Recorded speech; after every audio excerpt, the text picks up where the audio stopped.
Hey guys, welcome back. I'm John Correa, and for today's video, we are wrapping up our June Sunset series with this final week for painting, an advanced level piece. I know this one's a little late since I've been working on our first ever art contest on Patreon, and I really hope you guys can join. We still have a little more time before the deadline of entries on July 6, so yeah, go for it.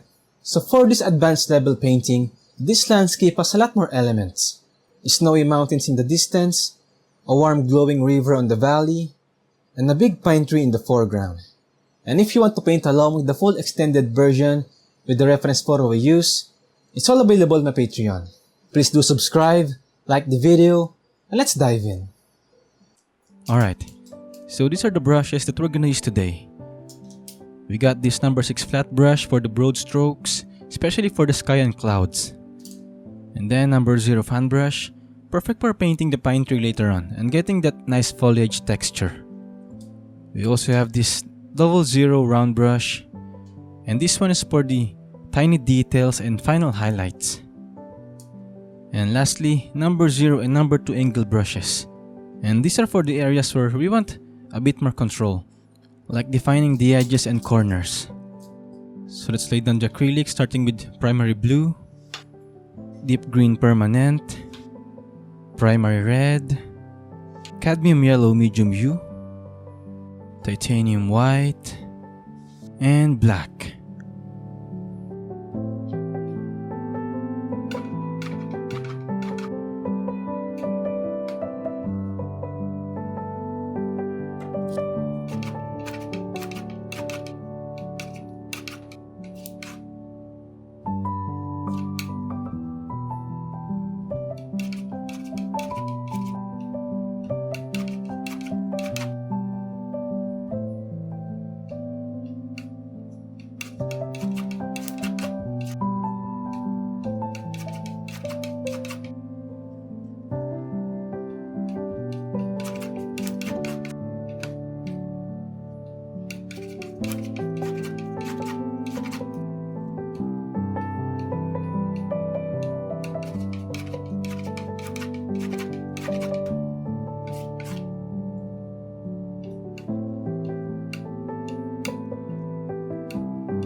Let's start with this light yellow, mix in a bit of white to soften it up, and we'll just focus down here, around the mountain level, where the sun is setting.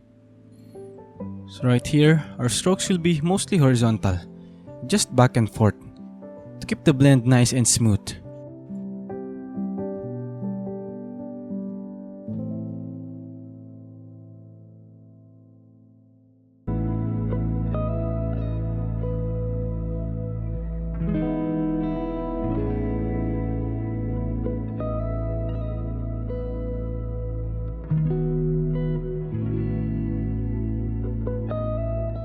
Let's wet the brush a bit, just to help the paint glide more smoothly. Now we'll start getting a bit darker with this magenta. Again, a bit of water, nothing too much. And up here, the strokes can be more broad and relaxed, since the clouds in this area are much closer to us, so they appear bigger and more defined compared to the ones near the horizon.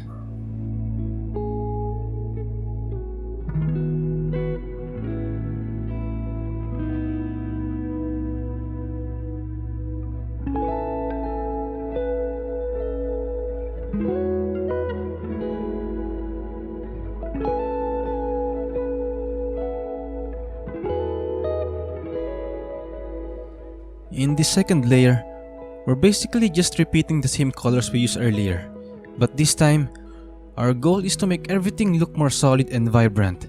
We're gonna clean up those patchy and uneven spots from the first layer, smooth things out, and really bring out the richness in the sky.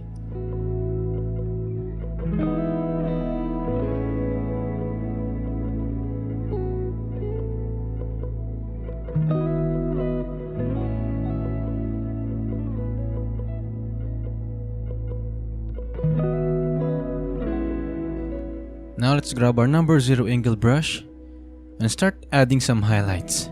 This is where we'll really make those orange areas glow even more, like that fiery glow you see on the clouds during sunset.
Now let's move on to the mountain in the background.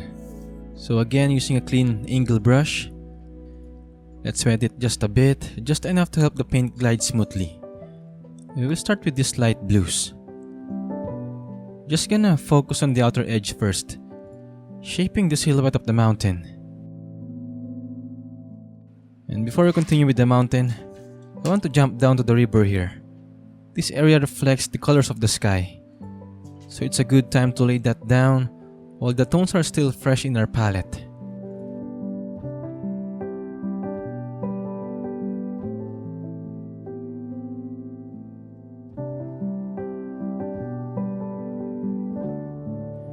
So now we're gonna go back to the mountain and continue where we left off, shaping that mountain silhouette. You know, the corner of this angle brush really helps to carve out the ridges. It's one of the reasons I love using this brush for mountains. You can use the flat edge for broader strokes, but that pointed corner is super useful for dragging out those sharper edges or cutting in those little dips between the peaks. Alright, so now we're just gonna let this layer dry before we move on to the highlights. For the meantime, let's go ahead and start mixing the colors we need for the valley in the middle ground.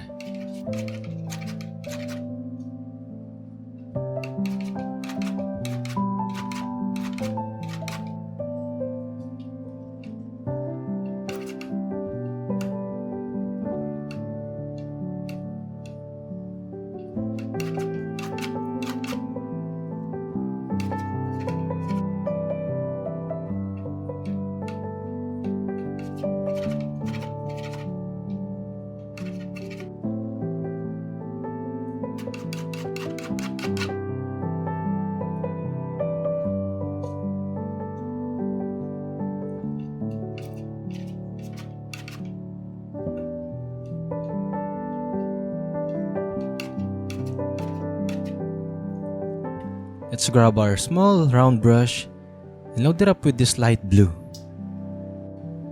We can now go ahead and start painting the snow itself. We are really just like sketching here, using our small round brush to lightly drag in these snow shapes. And also try to keep it looking broken and uneven. Don't fill everything in solid. Leave some areas untouched, like the snow is melting or breaking up along the ridges.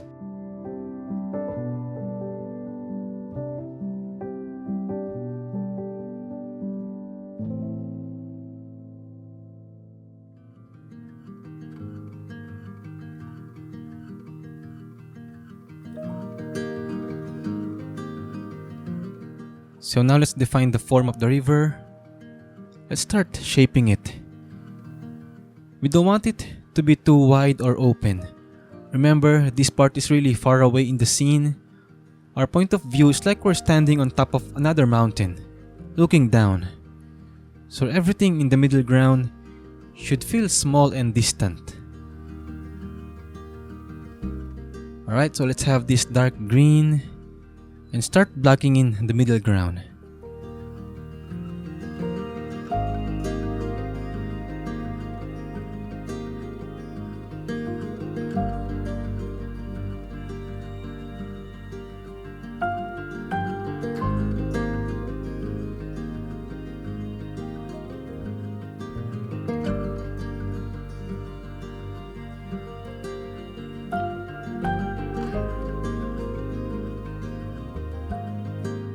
And now using this dark bluish tone, let's start brushing in some shadows along the river bank.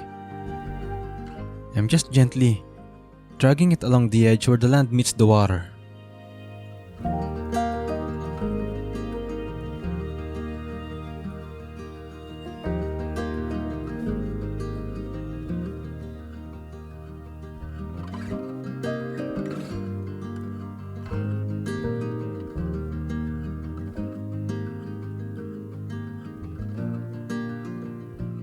Alright, so now let's switch over to the small round brush and we'll start adding some highlights.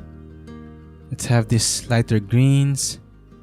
Since this middle ground is far off in the distance, we don't need to go into detail.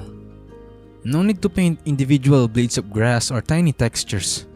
We're just dragging the brush gently over the surface. You can press the brush a bit more for broader highlights, especially on the flatter or more open areas. Then lift it slightly for thinner, softer strokes where the light's just barely catching the surface.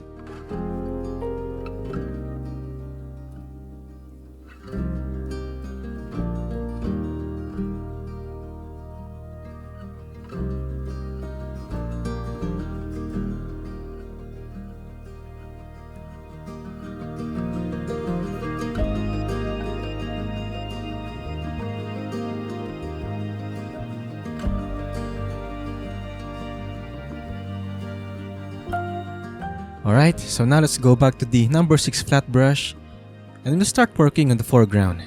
And for the base layer, we're just gonna mix up some colors in our palette. Some orange, green.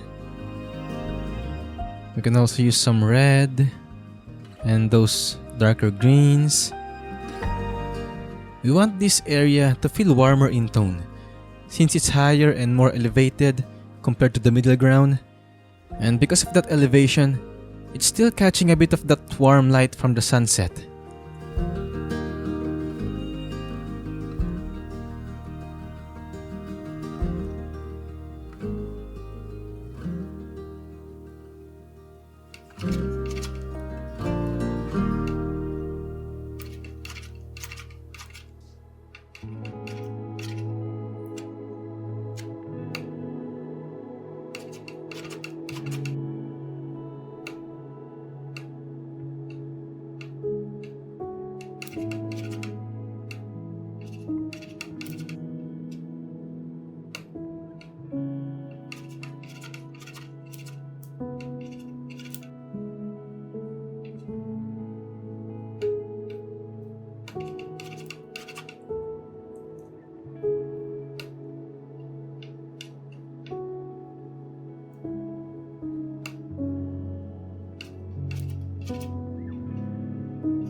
Now using fan brush, let's start with the pine tree.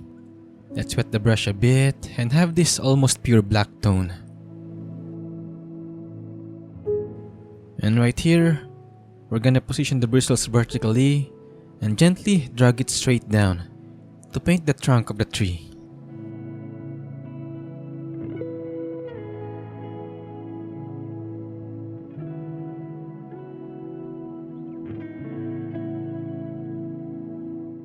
Now we're gonna start painting the foliage. Let's start up here at the top with just some very light tops. This will create those soft feathery leaf textures. Keep the tops light and controlled so the top stays nice and narrow. And as we go down, Start widening the strokes little by little, building that classic pine tree shape.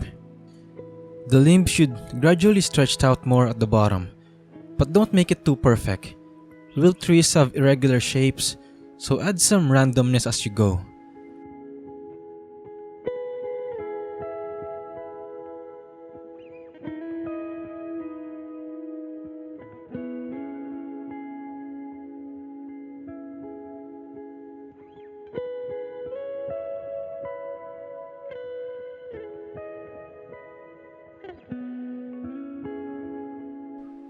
And move on to our final highlights in the foreground. Let's start with the tree using this nice muted yellow-green. And still using this small round brush, we'll go in with small light flicks. Just little touches focus on the left side of the pine tree, where the light is hitting. Keep your strokes loose and light. Don't press too hard. It's those soft flicks that give the foliage that sunlit texture without making it feel too heavy or overwork.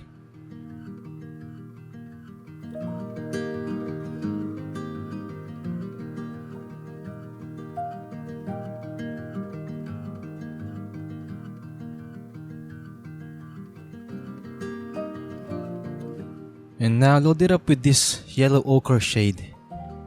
This is gonna be our highlight color for the ground. Let's start adding it using small short vertical flicks.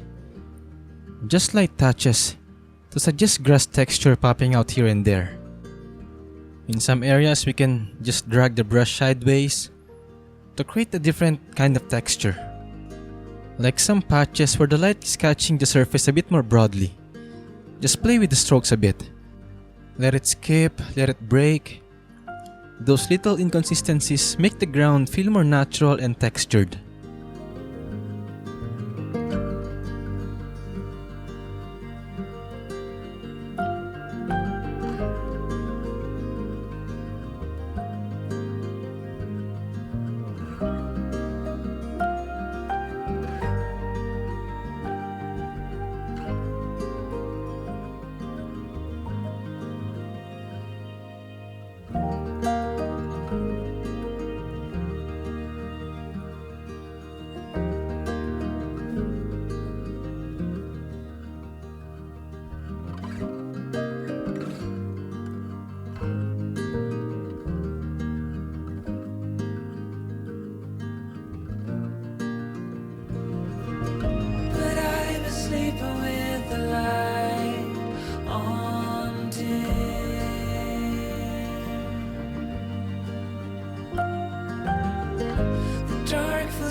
Alright, we're done.